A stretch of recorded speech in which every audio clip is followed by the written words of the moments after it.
महरम में वही गुजारे एक नेक बुजुर्ग ज्ञानी।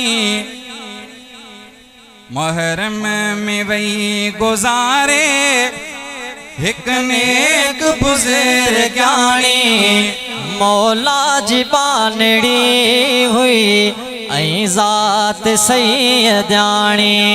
मौला जी बानड़ी हुई ऐं ज़ात सैयदानी। मुहर्रम में वही गुजारे एक नेक बुजुर्ग ज्ञानी। मौला जी बानड़ी हुई ऐं ज़ात सैयदानी। इस्लाम ते समूरी जय जिंदगी गुजारी। तौहीद जी बती जय पांजे अंदर में बारी। तौहीद जी बती जय पांजे अंदर में बारी। हर शिरक कुफ्र वारी तै वाट वाहवाणी। हर शिरक कुफ्र वारी तै वाट वाहवाणी। मौला जी बानड़ी हुई ऐं ज़ात सैयदानी। तालीम दीन वारी सारी उम्र ॾिनाई। मेहनत सके न्याणियो हित आलिमा कयाई। तालीम दीन वारी सारी उम्र ॾिनाई। मेहनत सके न्याणियो हित आलिमा कयाई।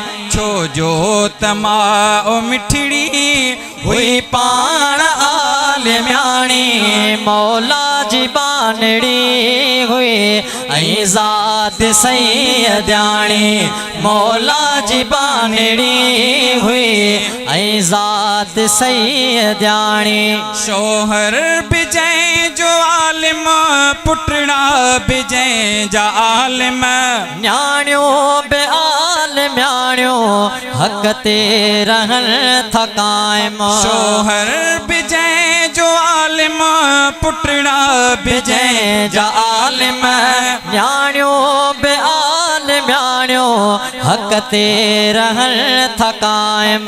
सैयद निसार अहमद जीरानी हुई सियाणी।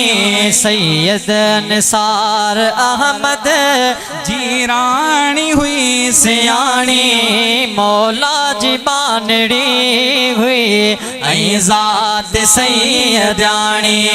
मुहर्रम में वही गुजारे एक नेक बुजुर्ग ज्ञानी। मौला जी बानड़ी हुई ऐं ज़ात सैयदानी। हुई जो बिरादरी पाड़े में बुजुर्ग ज्ञानी। हीणन जी सार लंदड़ बेशक हुई सख्याणी।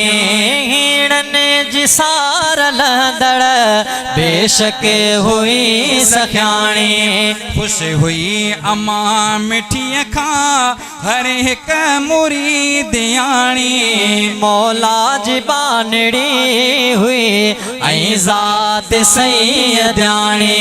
मौला जी बानड़ी हुई ऐं ज़ात सैयदानी। साईं हमादुल्ला शाह जी जल के वेठो सारे। साईं असदुल्ला शाह घोड़ा घोड़ा थो अज बिहारे।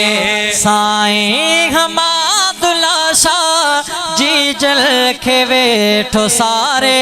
साईं असदुल्ला शाह घोड़ा थो अज बिहारे।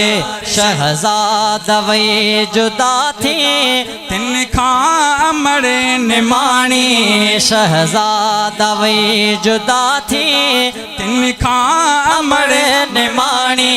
मौला जी बानड़ी हुई ऐं ज़ात सैयदानी मुहर्रम में वही गुजारे हिक नेक बुज़ेर ज्ञानी मौला जी बांधड़ी हुई ऐं ज़ात सैयदानी।